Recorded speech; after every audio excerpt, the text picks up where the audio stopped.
How to DIY air conditioner repair. The major air conditioner repairs carried out are due to the air conditioner not being able to turn on, or the cooling capacity has been reduced, the airflow is lost, or it can also be due to the internal components of the air conditioner.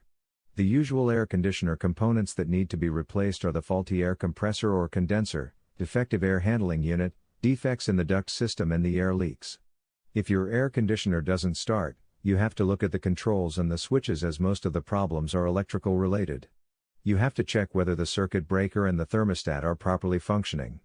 After that, you need to check the air handling unit, which comprises the return air plenum, air filter, blower fan, cooling and heating coil, and the supply plenum. Next, you need to check the circuit breakers for the compressors and the air handling units.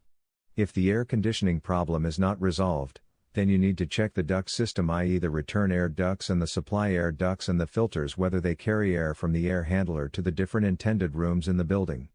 The other most common problem with air conditioners would be that the air conditioner doesn't give good cooling effect. It's so, you will need to check the blower unit. If you find that it is dirty, you should clean it, as it causes loss of cool air supply. The reduced cooling could also be due to old or aged air compressors, which have to be replaced.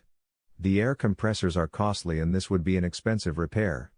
Cooling effect is reduced even if the condensate from the air conditioner is not being drained properly, or there are leaks in the air handler, or due to damaged air ducts, or due to the problems in the air conditioner refrigerant system. Visit my site to learn more about home air conditioning repairs. http://www.airconditioningfilters.net/homeairconditioningrepair.html.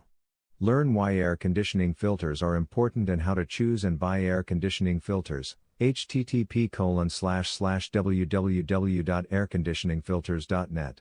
Article source: https://ezinearticles.com/expert/Ricky_Lim/31848